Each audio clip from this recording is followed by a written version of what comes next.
Good morning, good morning.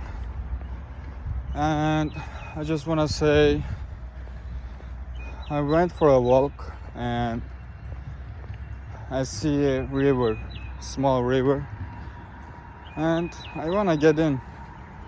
But I felt because of the mud was so, I don't know what it calls, but I felt. But then I stand up.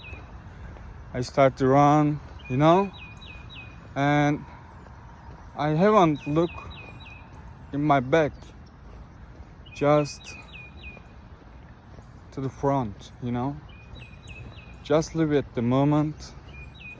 And look, there's a ducks, so it's beautiful, huh? You see that? Two of them in the river. So they're sleeping, I think. Look at the small things.